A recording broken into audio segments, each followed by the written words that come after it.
Dear guests, please accept a most cordial welcome to Allies or Enemies. This time, we will be looking at Obsession, which is designed by Dan Hallagan, who also did the art. Obsession is a 1 to 4 player foray into the world of British lords and ladies, including all of the fancy dinners, courtship, and gossip that you can shake a finely crafted English stick at. Think Downton Abbey, Bridgerton, and Barry Lyndon.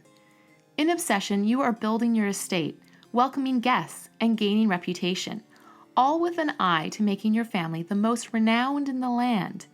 But how exactly does one garner such prestige? Let's take a look. At its heart, Obsession is a deck-building tableau game with a bit of worker placement, if one could brook so continental a description.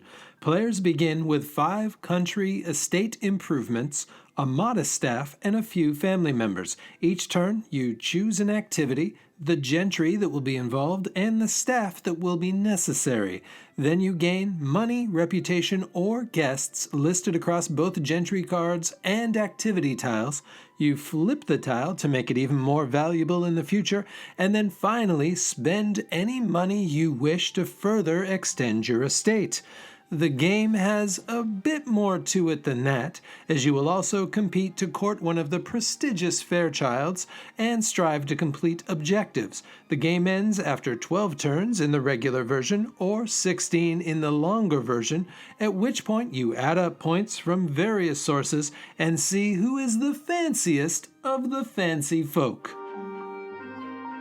Obsession's package very much reflects its theme. The box looks as if Jane Austen made board games, and inside there are terrific little boxes to help sort the families and all of the bits. The cards have classy portraits throughout, and lots of terrific little details in the text, such as, "The mother of Lady Mary Russell is considered overly loud and lacking refinement. More refined guests gain more rewards, while boorish guests and Americans will lose them. The main boards and player boards also immerse you in the theme, while also being very functional. Our only complaints are that there is a bit too much theme in the rulebook, and it gets in the way at times, and the improvement tiles are a bit plain, though they do a good job of explaining, and the icons are nice. We just would have liked a bit of illustration in the background, but otherwise, this is a top-shelf production." There are a few key points of variability that keep things interesting.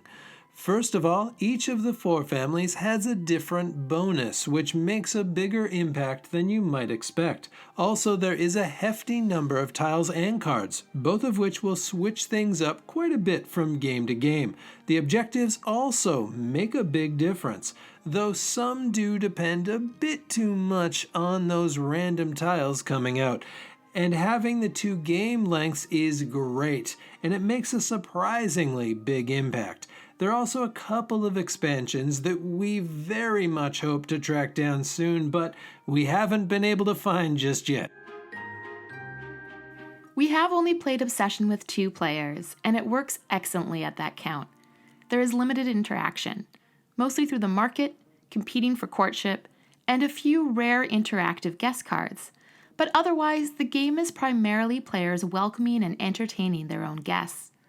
Higher player counts would help to refresh the market a bit more and increase competition, but we didn't feel like anything was missing at 2.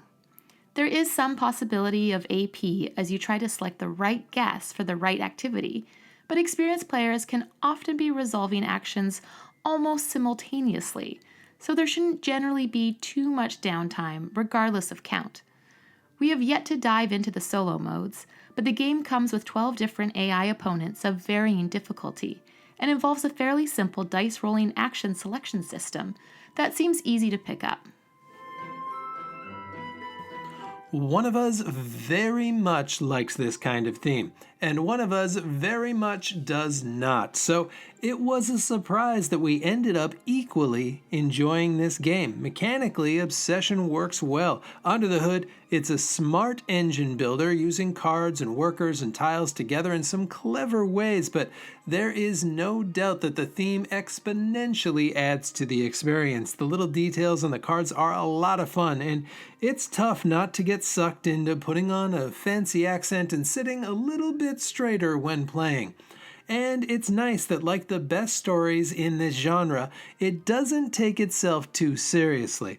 It is perhaps a bit of a heavy game for a newbie, but for somebody looking to make the step into medium complexity games, this is a fine choice. And if they are fans of the genre, it is a fine choice indeed. And that is it. If you have played Obsession, what did you think of it?